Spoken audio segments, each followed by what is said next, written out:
What avoidants really feel when you leave, psychology explained. You're doing this completely wrong, assuming that when an avoidant stays silent after you leave, it means they don't care. Research from attachment theory reveals something shocking. Avoidant individuals experience emotional pain just as intensely as anyone else. They just process it slower, quieter, and buried under layers of defense mechanisms built since childhood. I've seen this pattern hundreds of times. People who left avoidant partners thinking they were emotionally empty, only to discover months later those same partners were silently drowning in regret, confusion, and grief they couldn't express. By the end of this video, you'll understand exactly what's happening inside their mind when you walk away, why they can't reach out even when they desperately want to, and how their silence is an indifference. It's fear wearing the most convincing mask you'll ever see. The denial phase, I'm perfectly fine. At first, complete denial takes over. They tell themselves they're not just fine, they're better off. I needed space anyway, or this was inevitable becomes their mantra. It's the exact same script they rehearsed since childhood, the one that whispers being alone is always safer than risking pain. Here's what most people miss. Avoidants aren't emotionless. They're experts at severing the connection between what they feel and what they show. They throw themselves into work obsessively, pursue meaningless hookups, or retreat into total isolation. Anything to silence the quiet ache you left behind that they refuse to acknowledge. They might even perform happiness, posting cheerful photos, laughing louder parties, convincing everyone including themselves that they dodged a bullet. But underneath, there's a discomfort they can't name yet. Something fundamental is fracturing inside them, and they have absolutely no idea how to address it. The slow realization, you weren't replaceable. But losing you isn't like losing anyone else. You weren't just another partner. You were that rare person who saw through their carefully constructed walls, who stayed through their exhausting push-pull patterns, who loved them without demanding they transform overnight. Avoidants don't let people in. Period. They test everyone mercilessly. Most relationships stay surface level, temporary, emotionally safe. But you somehow passed every single test. You stayed when they went cold. You didn't panic when they shut down completely. You gave them space without disappearing entirely. And that made you dangerous to their entire emotional operating system. Because when someone figures out how to love them without forcing performance or pretense, it rewires something profound. They begin feeling emotionally safe, not physically protected, but emotionally held. For someone who spent decades believing love equals suffocation, this is terrifying.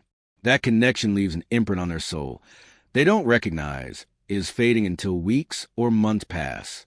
Avoidants experience loss on a severe delay. Their emotional responses don't arrive on schedule. It might take weeks before the first crack shows. They catch themselves checking your Instagram at 2 a.m., or their chest tightens when a particular song plays. They might pursue someone new, convinced they can replicate what you offered. But it doesn't work. Conversations feel forced. The comfort is absent. The inexplicable safety they felt with you doesn't exist with anyone else. That's when reality crashes through. They didn't just lose another relationship. They lost something irreplaceable. When it finally hits, the crushing weight of regret, your departure doesn't just hurt. It destabilizes their entire emotional framework. They don't cry or beg because they literally lack the emotional vocabulary. Instead, they amplify the silence. They ghost harder, act even colder, but internally, pure chaos. They replay every conversation, obsess over what you're doing, imagine you with someone else. And every attempt to replace what you provided fails spectacularly, because nobody else understands the unspoken rules of their wounded heart. Avoidants aren't emotionless. They're emotionally avoidant. That distinction matters enormously. The feelings exist, have always existed, just buried beneath decades of self-protection and fear. When the right person vanishes, they do reflect, but entirely in silence. No tearful phone calls.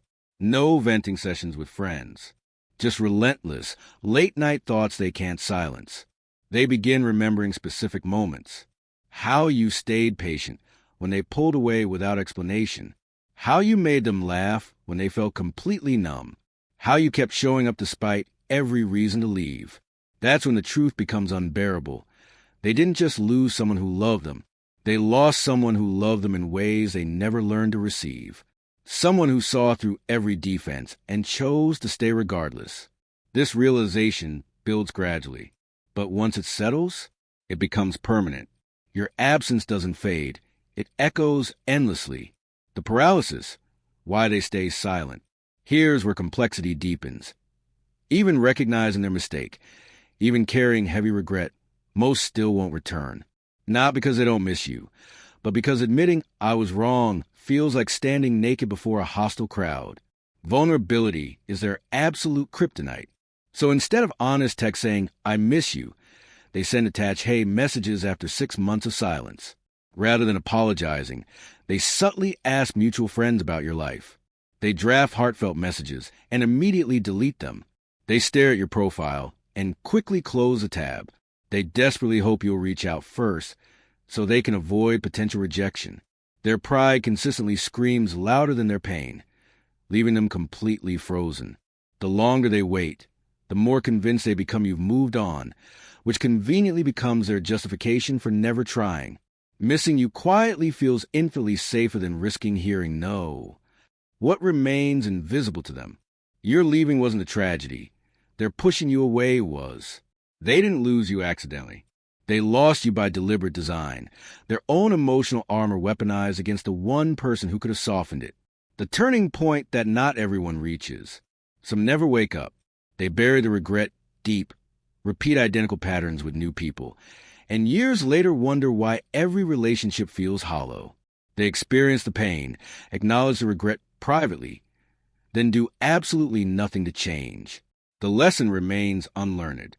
But others, your loss becomes the earthquake that finally cracks their protective shell. Maybe they discover attachment theory online. Maybe they finally schedule therapy. Maybe they sit alone one night and realize, for the first time with complete clarity, that their fear, not any flaw of yours, destroyed something genuinely rare. That's the potential turning point. Not everyone arrives there, but those who do, they begin seeing how their silence wasn't strength. It was self-sabotage, how their independence was just elaborate loneliness in disguise, how you weren't their problem.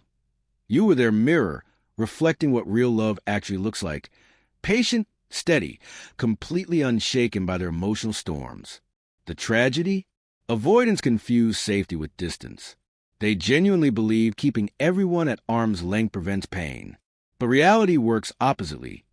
That emotional detachment starves them of the exact connection they desperately need to feel whole. When they return, always too late. Some eventually try coming back, months or even years later, claiming transformation, understanding, newfound appreciation of your worth. Maybe some truth exists there. Maybe they did attend therapy. Maybe they experienced genuine breakthrough moments. But here's the devastating problem. By then, you constructed a life that doesn't require their chaos. You've moved on emotionally. The door is closed. You've stopped waiting. That truth? That becomes their final, hardest lesson. Realizing the one person who truly saw them, who loved them through coldness and walls, now exists only as memory. That cuts deepest of all.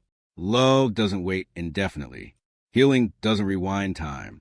And the right person doesn't always return just because you finally learned how to ask the truth you deserve to hear. If you walked away from an avoidant, you've probably wondered if they ever think about you. The truth? They do. Probably far more than you imagine. But their grief processing happens entirely internally, hidden, private, and usually never acted upon. Their silence doesn't mean indifference. Doesn't mean you didn't matter profoundly. It means they're terrified. It means they're ashamed. Avoidants grieve in complete silence. They suffer alone. They carry pain secretly because admitting it aloud feels like fatal weakness. If this resonated deeply, trust your instincts. Your presence mattered infinitely more than their silence suggested. Your love was completely real and mattered tremendously, even though they couldn't fully receive it. You were the mirror that showed them what authentic love looks like. And deep down, in the parts of themselves they try hardest to ignore, they know it.